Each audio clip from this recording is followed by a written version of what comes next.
یہ کتنی بڑی بات ہے۔ کسی نے کہا کہ اقتدار جو ہے یا امتحان ہے یا انعام ہے۔ کسی کو اگر حکومت ملے، اقتدار میں آئے، فرمایا یہ اقتدار اسے کیوں ملا؟ اس کی دو حالتیں ہیں۔ یا تو وہ اس اقتدار کے ملنے کو یہ سمجھے گا کہ اللہ نے میرے اوپر اتنی بڑی ذمہ داری ڈال کے اللہ میرا امتحان لینا چاہتا ہے، اور دوسرا یہ ہے کہ وہ بندہ سمجھے کہ 22 کروڑ عوام کے اندر کوئی بھی اس اہل نہیں تھا، بس میں ہی تھا، اللہ نے مجھے چنا ہے، وہ اس کو انعام سمجھے۔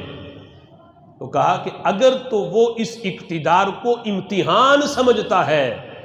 پھر اللہ اس کے لیے اس اقتدار کو انعام بنا دیتا ہے۔ اور اگر وہ پہلے ہی انعام سمجھ لے کہ 22 کروڑ عوام میں کوئی اور تھا ہی نہیں اس اہل، مجھے یہ ملا، تو جو انعام سمجھ لیتا ہے پھر اس کے لیے یہ اقتدار امتحان بن جاتا ہے۔ حضرت صدیق اکبر رضی اللہ تعالیٰ عنہ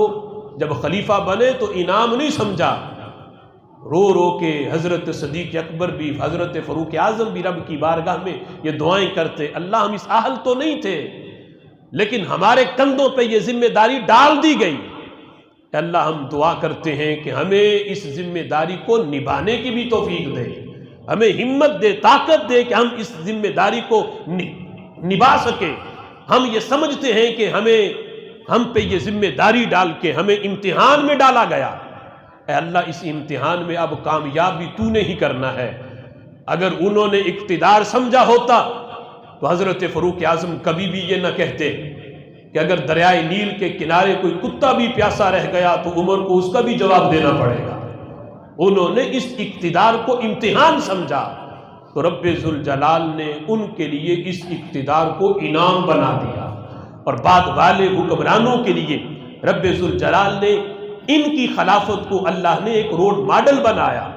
کہ اگر بعد والوں تم نے بھی اقتدار پہ آنا ہے تو کس طرح تم نے حکومت کرنی ہے، تو تمہارے سامنے میرے محبوب کے یاروں کا طرز عمل تمہارے سامنے ہے، ان کے طرز عمل پہ تم حکومت کرو گے تو رب ذوالجلال تمہیں ایک ملک پہ نہیں ساری دنیا کی حکومت عطا فرما دے گا۔